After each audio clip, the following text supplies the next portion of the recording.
Et bienvenue cher auditeur pour ce nouvel épisode du podcast Homme Harmonie. Ici Adrien en direct des jardins botaniques de Bogor en Indonésie. Je continue mon petit road trip. Et quoi de mieux qu'un lieu si magnifique, si vert pour vous partager une histoire, plutôt une épreuve que j'ai traversée il y a de cela 6-7 ans si je ne dis pas de bêtises. Et je pense que cette épreuve-là, en tout cas cette expérience que j'ai vécue, va pouvoir en inspirer plus d'un à travers cet épisode. Aujourd'hui, je vais vous partager comment et pourquoi pendant quasiment un an j'ai été impuissant sexuellement et comment j'ai réussi à m'en sortir. Alors ça a été une épreuve très très difficile, très mouvementée, qui m'a retourné dans tous les sens.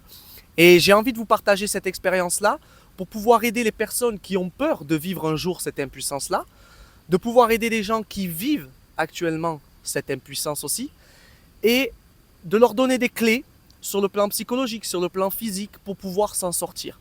Parce qu'il faut bien comprendre une chose, c'est que n'importe quel homme sur Terre va vivre tôt ou tard de l'impuissance. Et s'il n'en vit pas, il va vivre quand même de la peur à l'idée d'être impuissant. Et c'est souvent cette peur-là qui va enclencher petit à petit cette impuissance, parce qu'on n'arrive pas à la gérer, parce qu'on met un couvercle dessus.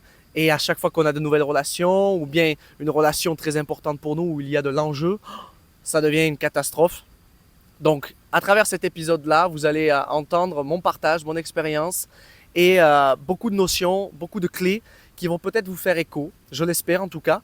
Et c'est tout ce que je vous souhaite pour arriver justement à vous libérer de cette pression que l'on a, nous les hommes, de devoir être des mâles puissants constamment. Alors avant toute chose, il faut bien comprendre que dans un premier temps, l'impuissance sexuelle résulte d'un problème quelque part. Un problème qui soit d'ordre psychologique ou bien physique. Donc si vous en vivez, surtout ne tardez pas, ne prenez surtout pas des compléments ou autres médicaments pour pouvoir compenser ça lorsque vous avez un rapport. Il y a quelque chose à travailler pour que vous récupérez votre puissance sur le plan sexuel. Peut-être que vous avez besoin d'une diète adaptée, d'un repos physique, etc. On va voir un peu pour moi ce qu'il en était. Et aussi psychologiquement et émotionnellement, vous avez peut-être besoin d'un suivi pour pouvoir libérer certaines tensions, libérer certains blocages qui vous empêchent de tout simplement être vous-même, être serein sur le plan sexuel. Alors, avant de commencer ma petite histoire, pourquoi il y a un enjeu si important à travers cette épreuve, ce problème, ce malaise que l'on peut vivre, qui est l'impuissance sexuelle chez l'homme. Lorsqu'un homme devient impuissant sexuellement, on vient remettre en question, on vient mettre un doute sur sa capacité à satisfaire sa compagne, sa partenaire.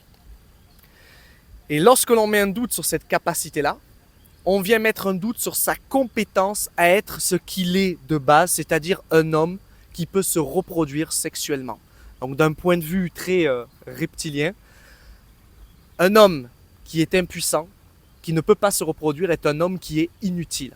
C'est assez dur comme mot, mais en tout cas, à l'époque des Cro-Magnons, c'était clairement le cas. Un homme qui était impuissant ne pouvait pas se reproduire et donc n'était pas apte à procréer, à continuer sa descendance. Alors que ce qui est drôle, c'est que souvent on pointe du doigt les hommes qui sont précoces. Et il faut savoir qu'à l'époque, un homme précoce, c'était un homme qui justement avait une forte capacité de procréation, tout simplement parce qu'il n'avait pas le temps. Il tirait vulgairement son coup, il ne pouvait pas faire autrement parce qu'en 2-2 il venait, et ensuite il passait à autre chose. Et à l'époque, c'était un avantage parce que ils n'avaient pas le temps de faire l'amour délicatement, de faire un petit moment cocooning, un petit moment romantique. Non, non, non.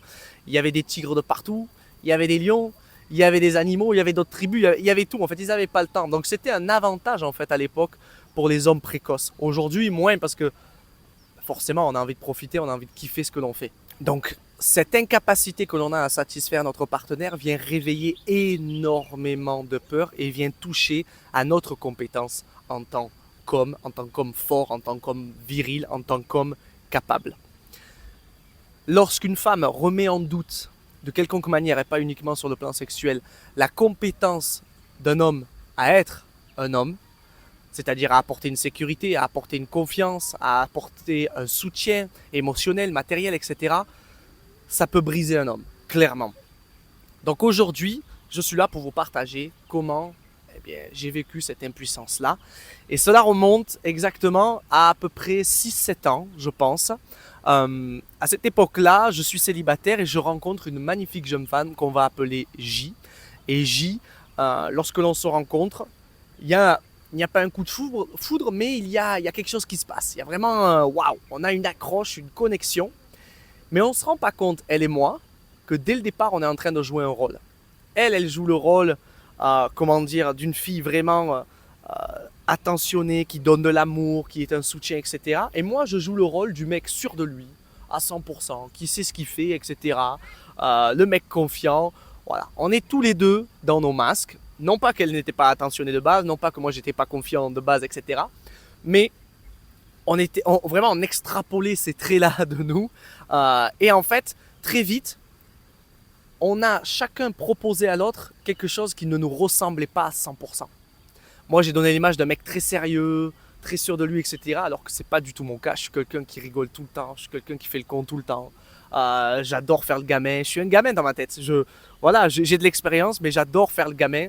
C'est comme ça. Je suis un mec plein de blagounettes. Ceux qui me connaissent, ils pourront pas dire le contraire. Et là, donner cette image-là de moi, de quelqu'un qui est sérieux et tout, waouh, c'était complètement contre-productif. De même pour elle, où elle a donné une image qui n'était pas totalement la sienne. Et on a commencé du coup à développer une certaine relation, et puis on s'est mis ensemble, etc. Mais très très vite, il y a des choses qui n'allaient pas du tout. Très très vite, j'ai senti qu'en fait cette personne-là n'était pas du tout faite pour moi, et inversement, je n'étais pas du tout fait pour cette personne-là. Alors à cette époque, moi je suis coach sportif, je travaille dans le sport, je me bute aux entraînements. Je viens de finaliser ma première participation à Ninja Warrior où j'échoue en finale et je le vis très très mal. Et donc là je me dis ok, c'est parti, je suis stable, je travaille, etc. Je vais me préparer comme jaja, comme jamais, pour gagner Ninja Warrior, ma deuxième participation.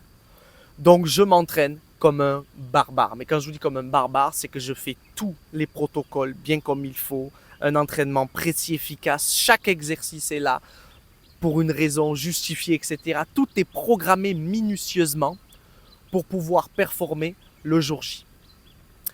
Pendant cette période de préparation, je travaille énormément et du coup, j'avance dans ma relation avec J, qui est assez compliquée parce que sur le plan sexuel, je me rends compte que cette personne-là est très dans le moi, je veux un homme qui me domine, moi, je ne monte pas sur mon homme, moi, mon homme, c'est lui qui doit aller vers moi et c'est pas moi qui vais vers lui lorsque j'ai du désir, etc. C'est quelque chose qui aujourd'hui me semble totalement fou. Alors, ça me posait pas problème au début parce que j'ai toujours eu ce côté un peu plus dominant dans mes relations sexuelles. Mais j'aime bien aussi ce côté où la personne, la femme, ma compagne, va avoir ce côté dominant aussi. Et au fur et à mesure de notre évolution, ça devenait de plus en plus compliqué. Pourquoi ? Parce que j'avais ce sentiment de ne pas réussir à la satisfaire. Et en fait, j'étais tellement en train de chercher sa satisfaction à elle que je m'oubliais là-dedans. J'oubliais ma propre satisfaction. Et donc, au bout d'un moment, il y a un cercle vicieux où tu attends tellement de l'autre qu'il soit satisfait que tu prends plus de plaisir. Mais du coup, l'autre, vu que tu n'es plus connecté à ton plaisir, l'autre ne prend plus de plaisir aussi parce qu'il veut que tu sois satisfait aussi. Bref, il y a un mauvais cercle vicieux qui fait que plus personne prend de plaisir là-dedans. Et au bout d'un moment, ça a commencé à être un peu plus difficile et il commençait à y avoir des tensions. Il a commencé à y avoir des tensions, un peu de jalousie de ma part, un peu de tension chez elle parce que, en fait, tout simplement, on découvrait l'un chez l'autre nos vraies personnalités. Et c'est là que ça a commencé à poser problème. Parce que moi, j'étais un gars qui rigolait, qui faisait des blagounettes. Et elle pétait les plombs dès que je faisais des blagues. À côté de ça, moi, je pétais les plombs parce que je voyais que c'était quelqu'un qui était très dans le schéma, c'est l'homme qui doit tout faire, c'est l'homme qui doit prendre soin de moi, qui doit prendre soin de moi matériellement, etc. Qui est tout ce que je déteste, clairement. Je ne dis pas qu'il faut le faire, mais quand c'est trop, c'est trop. Bref, en fait, lorsqu'on en a commencé à découvrir nos vraies personnalités de plus en plus, c'est là, en fait, que ça a commencé à capoter sexuellement. On n'arrivait plus à connecter émotionnellement et donc on n'arrivait plus à connecter sexuellement parlant. Donc, suite à ça, je suis parti faire ma saison 2 de Ninja Warrior, ma deuxième participation. Et là, gros échec, j'arrive en finale et je touche un tout petit peu le pied, l'eau avec mon pied. Un échec que je vis très très mal. Et j'avais poussé mon corps dans des limites, je m'en étais pas rendu compte en fait. J'étais sec, mais comme un bodybuilder, je faisais 69 kilos, j'étais une boule de muscles, des veines de partout. C'était impressionnant alors que pourtant je n'avais aucune diète. J'étais aussi sec qu'un bodybuilder sans aucune diète. Je ne sais pas exactement ce qui s'est passé, peut-être que mon corps automatiquement il s'est mis dans ce mood-là et s'est préparé. Mais en tout cas, ce que je sais, c'est qu'à un moment donné, pendant la participation, je ne sais plus ce qui s'est passé, j'avais un peu de désir, etc. Et j'ai voulu aller me satisfaire moi-même. Et j'ai eu du mal en fait. J'ai eu du mal, je me suis dit, wow, c'est bizarre, j'avais du mal à avoir une belle érection, etc. Je me suis dit, mais qu'est-ce qui se passe? Je rentre, évidemment, donc je vis mal l'échec, c'est un peu délicat. En plus, j'avais fait une intoxication alimentaire, bref, un carnage, le truc. le jour de la demi-finale, c'était une horreur, bref. Et eh bien, ce début d'impuissance que j'avais vécu là tout seul, il est resté en fait. Il est resté. Et là, quand je suis revenu, on avait déjà beaucoup de tension dans la relation. Ça a été, on va dire, le point culminant, l'explosion. Parce que du coup, déjà que ça n'allait pas émotionnellement parlant, intimement parlant, il n'y avait pas de connexion, en tout cas il n'y en avait plus. Sexuellement, ben là ça a été le pic, il n'y avait plus rien. Et donc, là à ce moment-là, je le vis extrêmement mal parce que moi, toutes mes relations avant, elles étaient basées sur le sexe. Il fallait que je sois satisfait sur le plan sexuel, il fallait que j'arrive à satisfaire ma partenaire sur le plan sexuel et j'étais sûr de vivre une relation, on va dire une relation amoureuse épanouie. J'étais complètement à l'ouest à cette période-là. Et donc, quand là, je découvre que je suis plus capable de satisfaire cette personne-là, waouh, je commence à vivre des choses que je n'avais jamais vécues avant. Je me sens en fait, vulgairement, comme une merde en fait. Je me sens incapable, je me sens nul, je me sens rien auprès de cette personne-là. Je commence à être très jaloux parce qu'en fait, du coup, je me dis, mais si je n'arrive pas à la satisfaire, peut-être qu'en fait, elle va aller ailleurs. Peut-être qu'elle va aller chercher cette satisfaction ailleurs. Bref, ça part en cacahuète dans tous les sens, embrouille de fou. À côté de ça, elle aussi, en fait, elle a ses petits démons.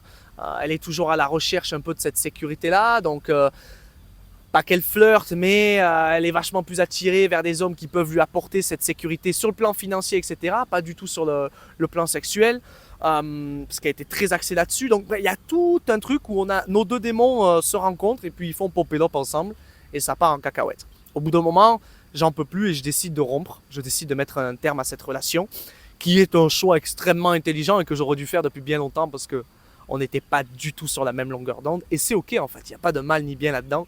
On n'était juste pas du tout, ça ne matchait pas du tout entre nous. Mais pour autant, ce n'est pas parce que je romps que mes problèmes d'impuissance vont s'atténuer ou s'arrêter. Non, non, non, que nenni, c'est même pire. C'est même pire.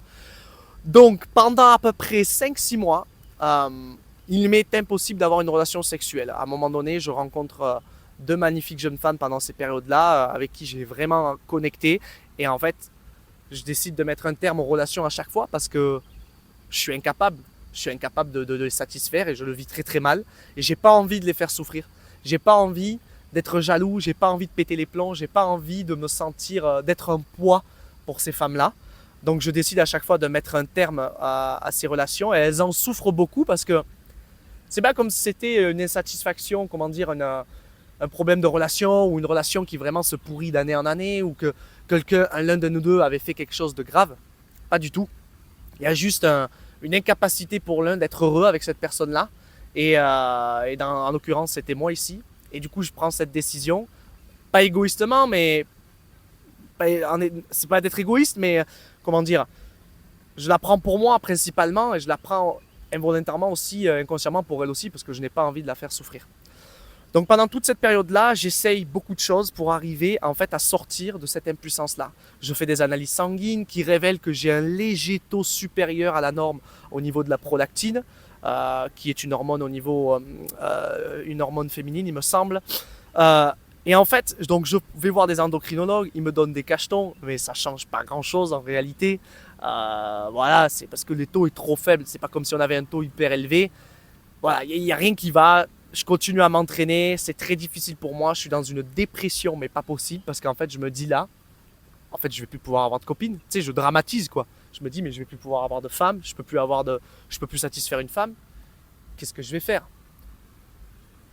À ce moment-là, je fais malheureusement la rencontre d'un guérisseur.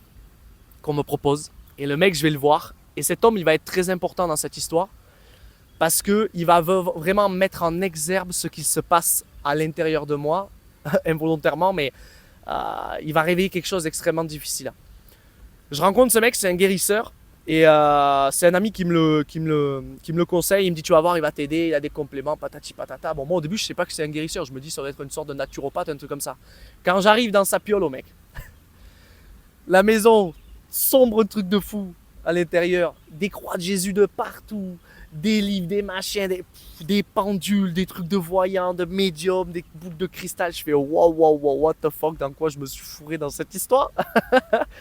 Le mec me garde 2h30. Il me balance des trucs de fou. T'as des esprits dans ta maison, je vais les nettoyer, mais j'ai besoin de ton accord. L'esprit de ton grand-père, il est encore en toi. T'as ci, t'as ça, t'as machin. Il faut faire ci, il faut faire ça. Après, il me fait un truc avec une sorte de baguette, là, comme ça, qui bouge et tout. Oh là, le chakra, machin, c'est pas bon. Ok, on nettoie, on machin. Oh, moi, je pète les plombs. À cette époque-là, je suis ouvert sur la spiritualité, mais pas autant que là. Et surtout, j'ai pas la même ouverture d'esprit, j'ai pas la même vision des choses, je suis encore jeune. Enfin, jeune, j'avais 22 ans, mais enfin, voilà, je me dis, je suis pas prêt à tout ça, je suis pas prêt à tout ça. Tu m'en parles maintenant, je vais te dire, bon, ouais, j'ai du recul. Je vais te dire, bon, écoute, tu m'as saoulé, dégage, ça va, quoi. Là, je suis pas prêt, moi, je subis le truc, tu vois. Et donc, à la fin de cet entretien qui est épuisant, il me dit quelque chose à un moment donné. Il me dit, ah, t'as pas un peu, on va voir aussi, j'ai l'impression qu'il y a un peu d'homosexualité chez toi. Fais voir, il sort son pendule, tu sais, il est là, ah oui, ah ben oui, il y en a là, il y en a, hein, ah oui. Et moi, je commence à paniquer. Je me dis, attends, je suis incapable de satisfaire des femmes en ce moment. Le mec me dit qu'apparemment, je pourrais être homosexuel. Est-ce que ce serait vraiment le cas? Est-ce qu'il serait possible qu'en fait je sois vraiment homosexuel et que je sois dans le déni, comme on peut voir parfois des gens qui se révèlent être homosexuels à 30, 40 ans, parce que d'un coup, ça y est, ils ont refoulé tout ça. Mais moi, dans ma tête, je me disais, mais c'est pas possible. Tu sais, je commençais à me poser 50 000 questions. Avec le recul, je me rends compte que je pense que ce mec-là, ça l'aurait pas dérangé d'avoir une petite relation avec moi. Voilà. Il m'a raconté des histoires qu'il avait perso et tout, des trucs, et en fait, il me lâchait plus, même sur le parking, il me lâchait plus. Et je me suis dit, waouh, en fait, ça se trouve, ce mec, c'est une espèce de prédateur. Et quand j'y repense avec le recul, je me dis, ça se trouve, il voulait juste se faire un petit jeune, cet enfoiré. et moi, j'ai été sa proie. Donc, au final, effectivement, ça réveille beaucoup de choses derrière. Donc, c'est ça qui est positif, c'est que ça réveille beaucoup de choses enfouies en moi. Et je me dis, mais attends, c'est pas possible. Moi, quand je regarde un mec dans la rue, je suis pas attiré sexuellement. Si je suis là et que je me dis, waouh, le mec, t'as vu le cul qu'il a, les jambes qu'il a, les bras qu'il a et tout, c'est que je me dis, je veux pareil, parce que moi, je fais de la muscu, et je me dis, wow, je veux les mêmes jambes, je veux les mêmes fesses, je veux les mêmes bras, il n'y a pas de, oh là là, il m'excite. Donc c'était ça le truc. J'enviais, ou je désirais ce que l'autre avait, mais je désirais pas la personne pour ce qu'elle était, avec un désir sexuel et tout, tu vois. J'admirais l'autre, ou ce qu'il pouvait avoir comme qualité physique et tout, mais en fait, j'étais complètement perdu là-dessus, c'était abusé. J'étais dans une période où je doutais. C'était affreux. Ça m'a coûté pendant un long moment parce que j'arrivais pas à passer le cap par rapport à ça. J'arrivais pas à passer à autre chose. Entre-temps, j'avais commencé une nouvelle relation avec une des deux femmes dont je vous ai parlé plus tôt. Et j'étais là en train de basculer entre tout ça, de me dire, attends, mais peut-être que... Bref, j'ai eu un schéma dans ma tête qui était de... Tu n'es plus capable de satisfaire une femme, donc tu vas devoir aller satisfaire un homme. Tu ne peux plus donner à une femme parce que physiquement tu n'en es plus capable. Par contre, tu peux recevoir d'un homme, c'est-à-dire sous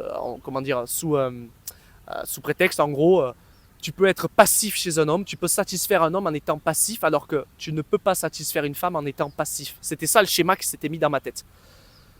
Et donc je me suis dit, mais je savais plus si ça m'excitait ou pas, j'étais complètement perdu.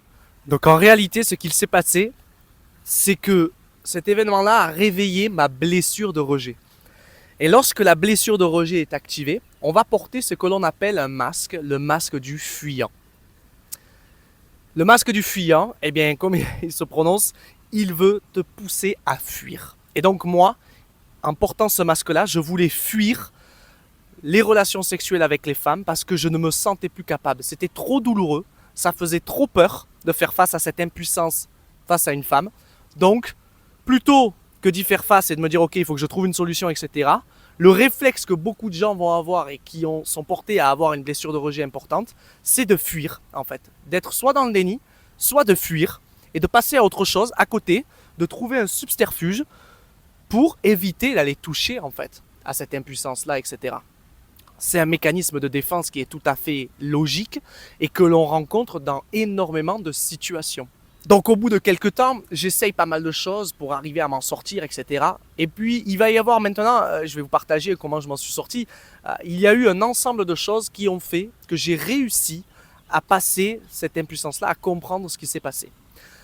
Donc à ce moment-là, je me sépare de la deuxième personne avec qui que j'avais rencontré, pareil pour les mêmes raisons, même si bizarrement, j'avais commencé en fait à participer à des ateliers de développement personnel de l'école d'Écoute ton corps.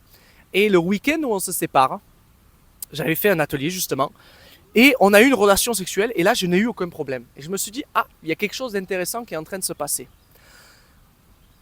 Parallèlement à ces ateliers, etc., j'avais une nutritionniste qui me suit depuis très longtemps, depuis que je suis au Krebs, que j'étais au Krebs à Montpellier, pendant mes compétitions, etc., qui m'avait dit, écoute Adrien, là t'en as trop fait, il faut que tu prennes du repos, tout simplement. Mon endocrinologue, le deuxième que j'avais vu, parce que le premier m'avait donné des traitements, le deuxième m'a dit non, non, il n'y a pas besoin de traitement, il faut que tu arrêtes tout, tu as juste besoin de repos, m'avait dit la même chose, et donc j'ai été un peu contraint au repos forcé pendant un mois pas d'entraînement. Ça a été extrêmement difficile psychologiquement, parce que depuis l'âge de 13 ans, je m'étais jamais arrêté, en fait, j'avais toujours fait du sport tout le temps, tous les jours. Donc pendant à peu près 3 semaines, un mois, je n'ai plus fait de sport. J'ai fait cet atelier de développement personnel, et c'est là en fait que tout a commencé à se remettre en place.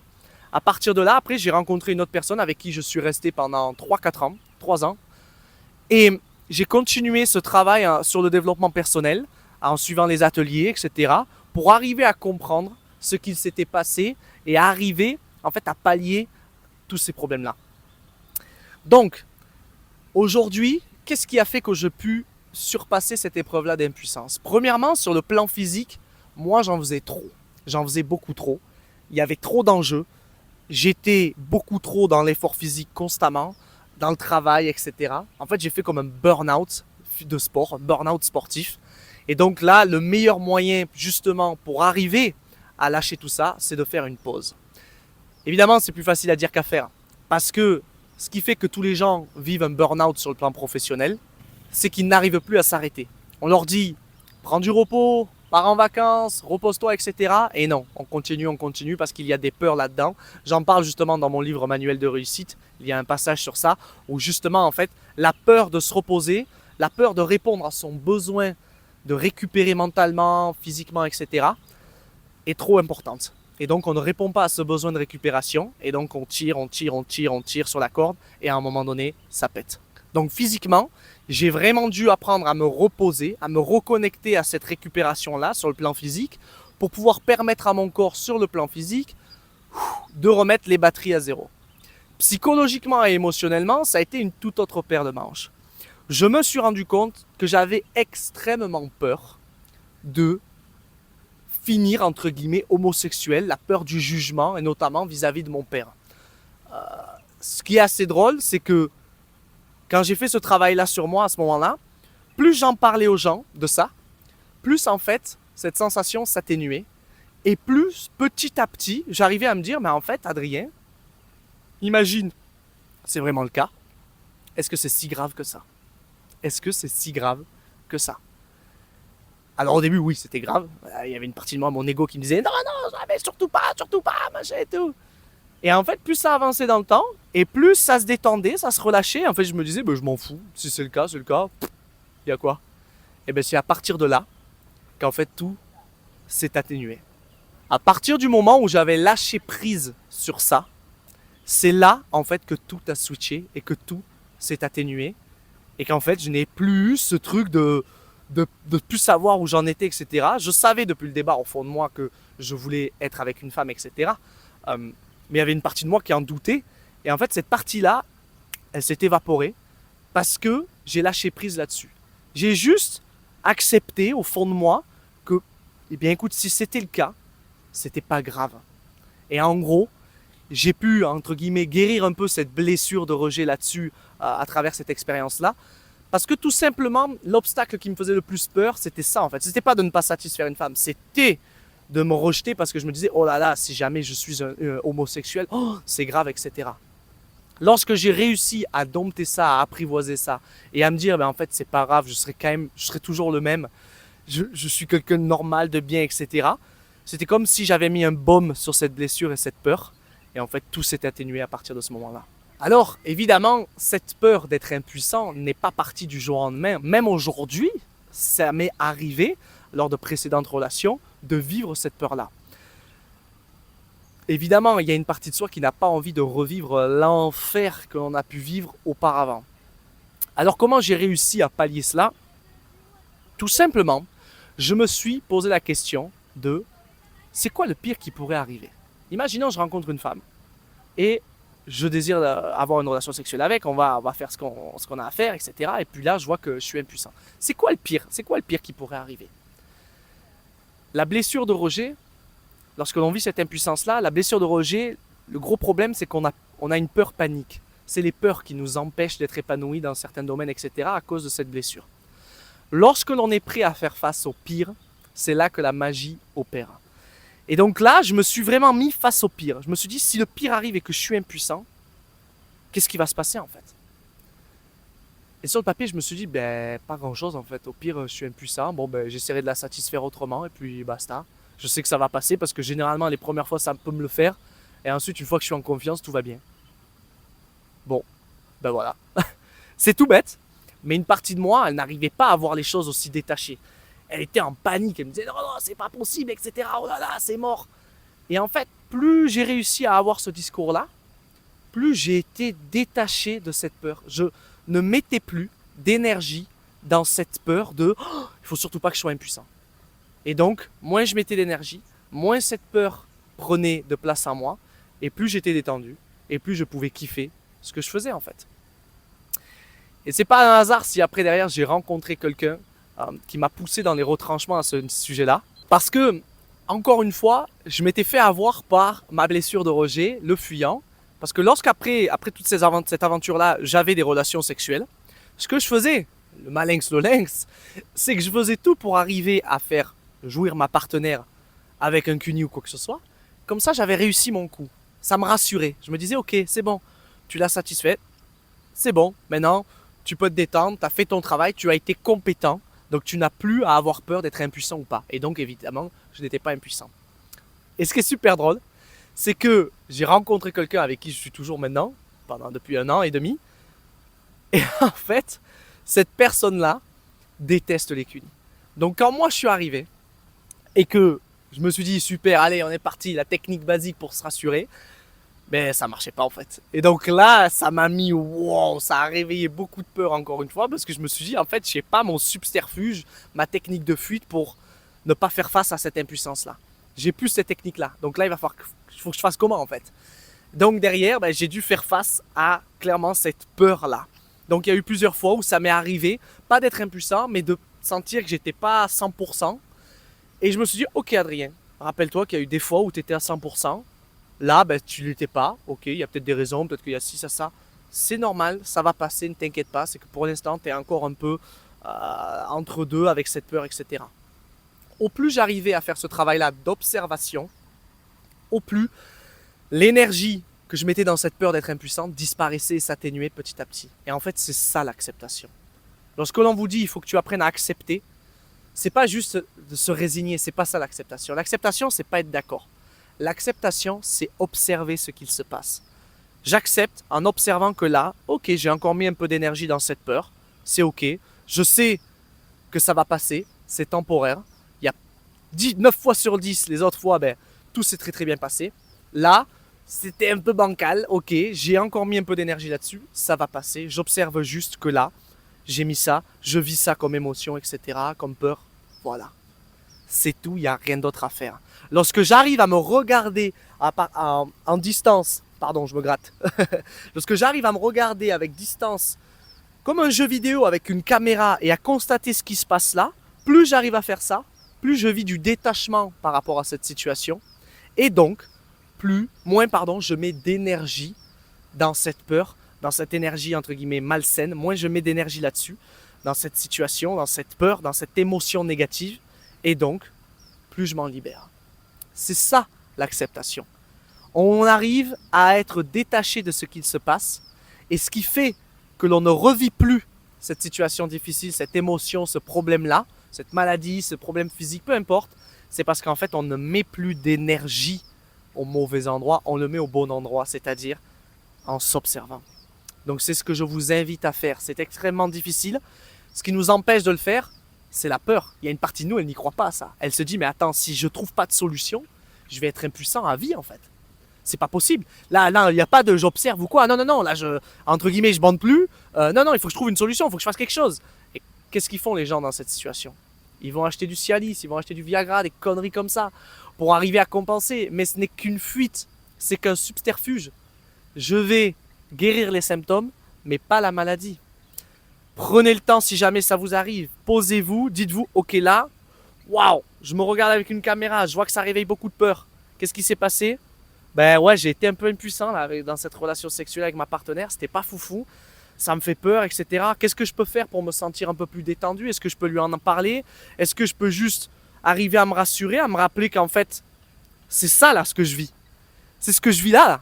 Cette peur d'être impuissant, etc. qui me pousse à être impuissant. C'est tout, il n'y a pas d'autre chose. Je peux mettre en place des actions pour arriver à être mieux, mais l'important c'est ça, c'est cette acceptation, cette observation que je dois faire de la situation. Donc là, ok, j'observe, ouais, ben là, il s'est passé ça. Ok, bon, ça va passer, c'est temporaire, mais pour l'instant, là, il s'est passé ça. J'essaie de me rassurer en me disant, les prochaines fois, ça va aller mieux. Rappelle-toi qu'il y a eu plein de fois où ça allait. Juste là, aujourd'hui, tu ne sais pas pourquoi il s'est passé ça. Ouais. Et en développant cette observation, c'est comme ça que vous allez en sortir de cette impuissance. C'est comme ça que je m'en suis sorti, en fait. En travaillant évidemment sur le plan physique, mais surtout en arrivant à travailler sur le plan émotionnel et psychologique, c'est-à-dire en observant, en acceptant, en faisant face au pire quand il se présente, pour en fait tout simplement montrer à notre ego, qui lui il veut nous protéger en fait, en étant impuissant. Il veut nous protéger. En étant impuissant, il nous permet, il nous protège du risque que l'on prend en ayant une relation sexuelle avec notre partenaire, du risque que l'on prend à oh là là, peut-être que là, je vais être impuissant, je ne vais plus être capable de satisfaire, d'être un homme pour cette femme-là. Et donc, en étant impuissant, hop, on évite ce risque-là. On ne prend plus le risque, en fait. Comme ça, on est tranquille. Mais c'est hyper nocif. Donc là, en réalisant ce travail d'observation, mon ego, il va se réveiller, il va me dire non, attends, mais qu'est-ce que tu fais là? C'est pas en t'observant à la caméra, comme il dit Adrien là, dans son podcast à la con, que ça va passer. Eh bien si, justement. C'est ça qui est compliqué à comprendre. L'ego, il ne comprend pas cette notion-là parce que pour lui, il lui faut des trucs tangibles pour passer à autre chose. Pour avancer, il a besoin en fait de choses que l'on a déjà vécues du passé, de solutions passées, mais sauf qu'en fait, ces solutions passées ne fonctionnent plus parce qu'on en est à ce point-là où on vit de l'impuissance. Donc là, le secret, c'est de s'observer, de prendre la distance et de se dire « Ok, je vis ça, c'est temporaire. Je vais peut-être trouver des solutions à côté sur le plan physique, émotionnel, je vais en parler, je vais partager ça à ma partenaire, etc. Mais surtout, juste j'observe que là, ben ouais, je vis cette impuissance parce qu'il y a des peurs, etc. Qu'est-ce que je veux pour moi? Moi, pour moi, c'était de me reconnecter à mon plaisir. Je voulais prendre du plaisir parce que je prenais plus de plaisir. Donc je me disais, ok, qu'est-ce que je peux faire pour me reconnecter à ce plaisir-là? Et peut-être qu'au départ, ça va être quelque chose que vous allez faire avec vous-même. Peut-être que vous allez devoir apprendre à vous refaire plaisir avec vous-même avant de pouvoir prendre du plaisir avec votre partenaire. Donc voilà, j'espère que cet épisode vous aura parlé. N'hésitez pas à m'envoyer des messages privés. Je sais que c'est un sujet assez délicat, donc en commentaire, c'est un peu difficile de partager votre vécu. Mais je voulais vous partager tout ça parce que c'est important. C'est quelque chose qui arrive à tous les hommes et c'est quelque chose qu'il faut apprendre à apprivoiser pour ne plus vivre d'insatisfaction, de peur, de contraintes dans nos relations sexuelles avec notre partenaire. C'était Adrien pour le podcast Homme Harmonie, le podcast qui aide les hommes à s'épanouir pour avoir de bien plus belles relations. Je vous dis à la semaine prochaine, à très vite.